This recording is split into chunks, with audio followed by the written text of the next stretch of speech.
yan po, isa na abutan na walang driver. At isa dito ay tumakbo agad para sakyan yung kanyang motor. May tanggal po yun dyan. May tanggal po. May tanggal po.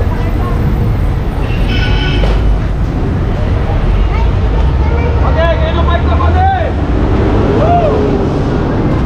Okay!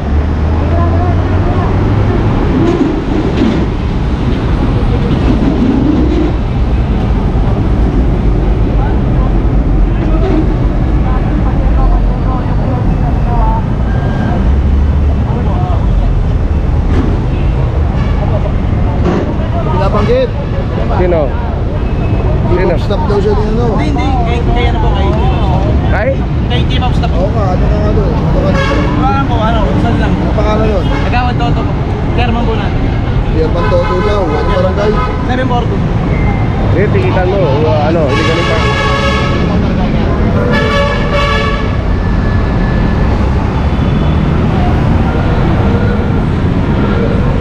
So yan po yung isang Aerox, wala pa yung driver niya. Walang driver.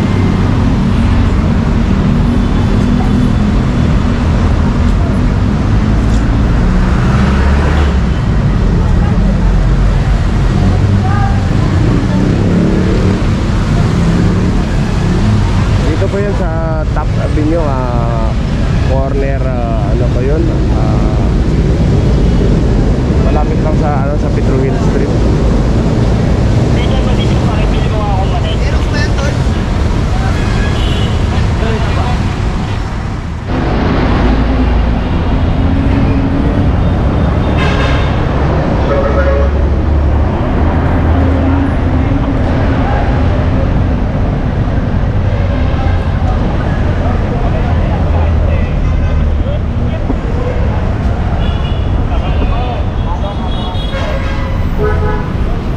So kagagaling lang namin kanina dito at ito na naman. Ate, dito ka po. At ito na naman yung mga motor dito na naka-park dito sa side ko. So isang oras lang po na umalis kami dito at ayun po, mayroon na naman po. Te!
So itong Toyota Vios andito talaga sa gitna. Doon po dito sa may fiction lang kami. Oo. Bawal po talaga parkingan po. Yes, sir. Ilipat doon ang agad. Tikitan mo na lang ton. Kasi nasampa yung dalawang. Ganito po yan nasampa kasi dalawang motor. Titikitan po kayo. Ay, sorry po, sir. Tikita lang po ito daw. Baka naman ako. Pasensya na po, may nasampa kasi dalawang motor. Yun na tol, tikitan mo na tol.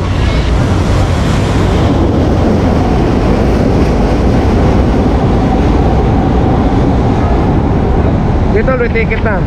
Kasi nasampa ng dalawang motor, magre-reklamo yun. Ang emergency siya, nasa hospital. Sa clinic, Yung mga tinikitan po ni Bartolino.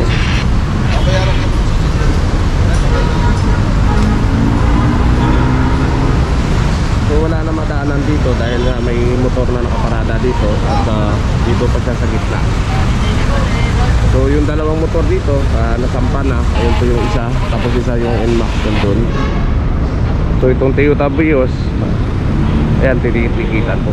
Tingnan po natin, no? Pag dumadaan yung mga tao, halos inarangan na niya dito, gumigilid pa. Meron namang kwan dito, consider naman na dapat na kung may pasyente siya dito sa taas o ano mang emergency niya, pwede naman niyang igilid dyan po sa dugtong po sa harang mo na kwan na yan. So naintindihan namin dapat. Pero yung dito sa sidewalk na nakaharang po at halos wala na madaanan ng tao, ay bawal po yun dito kasi illegally park po tayo dito sa sidewalk po.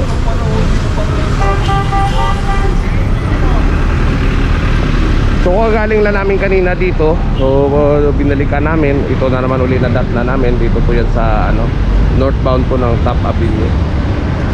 So dito po kami ngayon. Dito po kami ngayon sa UN Avenue. At papunta po kami ngayon ng Robinson Otis kasi kanina walang nadatnan doon na nakapark. So bibiglayin namin ngayon at 3:45 ng hapon po. So pasensya na po, medyo namamalat po ako dahil tinamaan po ako ng trangkaso pagmula pa nung linggo po. So ngayon medyo okay na dahil pahinga lang siguro sa pagod, pawis, tutuyuan po kami ng pawis sa maghapon naming operation. Minsan naabutan pa kami ng ulan.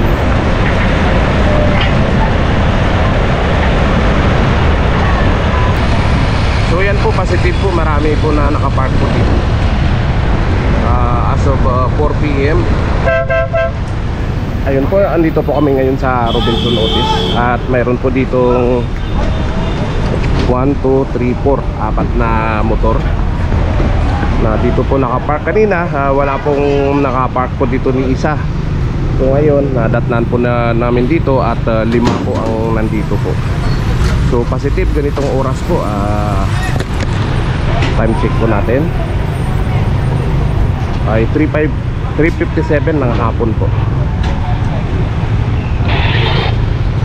Ayun po, Robinson Otis po.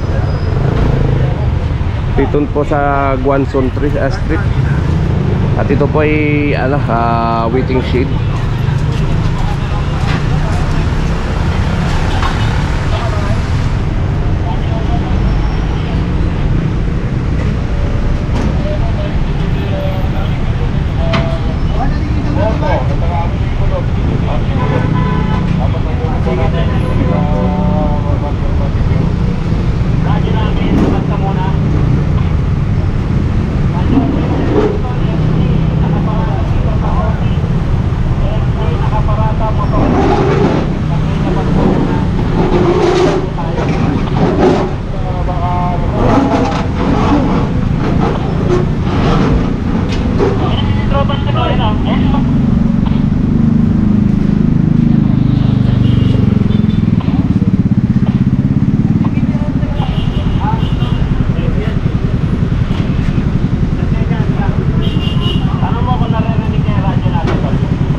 Eh, sino yan?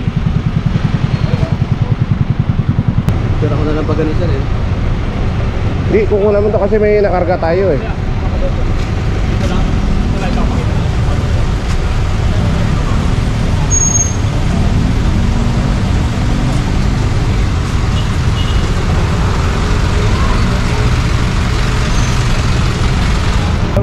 Saan pa to?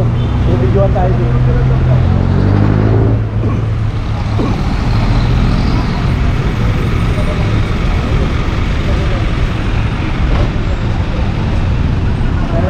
So yan po, kahit kapwa po namin to na ano, yung may-ari nito i-importer. So mangyari niyan, doon niya kukunin sa ano, sa impounding po yung motor niya. Ayun po sa may-ari nito, taga motorcycle unit na kasamahan po namin. Pasensyahan na buddy dahil dito mo pinarada yung motor mo sa bawal dito sa ano, sa waiting street. So ngayon doon nyo po kukunin sa ano po, sa impounding po,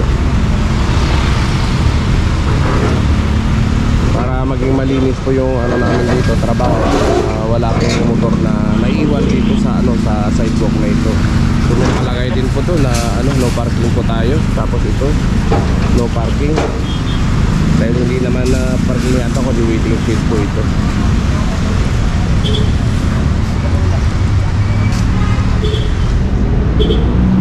So dito na rin nagtatapos po yung aming road clearing operation sa hapon nito dito po sa ano, sa tapat po ng Robinson Otis sa Guanzon Street.